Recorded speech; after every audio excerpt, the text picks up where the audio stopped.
Walayar, located at the western edge of the Palakkad Gap in Kerala, illustrates how local landscapes are deeply connected to global tectonic history.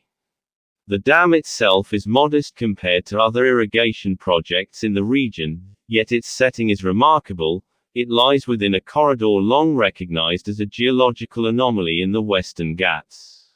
The Palakkad Gap, nearly 40 kilometers wide, is the lowest pass in the mountain chain and has historically served as a natural gateway linking the Malabar coast with the plains of Tamil Nadu. Its importance, however, extends far beyond human settlement, reaching into the tectonic past of Gondwana. The Palakkad Gap is not simply a valley formed by erosion but a zone of structural weakness where ancient rocks preserve evidence of continental collisions. Migmatites, gneisses, and intrusive dikes in this region reveal the intense deformation that shaped the crust during Precambrian tectonic events. Walayar, positioned at the mouth of this corridor, stands as a reminder of these processes, its physiographic setting bearing the marks of deep geological time. The Palakkad Gap shear zone system, which runs through this region, is considered one of the most significant tectonic features in southern India, and studies have shown that it aligns with shear zones in Madagascar and East Africa. Such correlations are central to reconstructing Gondwana, the supercontinent that once united India, Madagascar, Africa, Antarctica, and Australia. Reconstructing Gondwana involves integrating geological, geophysical, and paleobiological evidence to piece together the ancient supercontinent.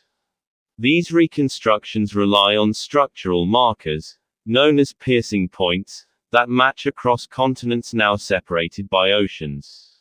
The Rano shear zone in southern Madagascar, a Precambrian-Cambrian strike-slip zone extending over 350 kilometers, is one such marker.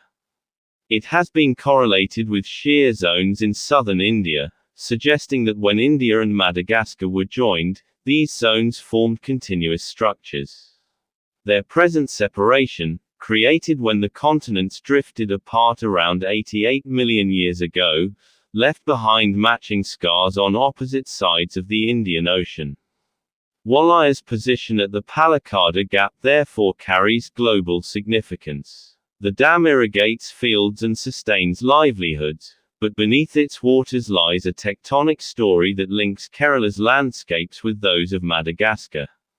The corridor is both a human resource and a geological archive. Gondwana reconstructions demonstrate that the Palakkad Gap and the Rano zone were once part of a single tectonic system, their present distance a consequence of continental drift. These reconstructions are not merely academic, they provide frameworks for understanding the distribution of natural resources, the evolution of climate, and the pathways of biodiversity. The narrative unfolds across multiple timescales. Walayar Dam belongs to the 20th century, serving agriculture in Palakkad. The Palakkad Gap belongs to the Precambrian, recording tectonic strain. Gondwana belongs to the Paleozoic and Mesozoic eras, its assembly and breakup shaping the continents we inhabit today. To speak of Walayar is therefore to speak across scales of time, the daily rhythms of irrigation, the millions of years of tectonic drift. The dam is a human intervention, but the corridor it occupies is a geological inheritance. Walayar reminds us that local landscapes are fragments of a continental jigsaw, pieces of Gondwana's deep past.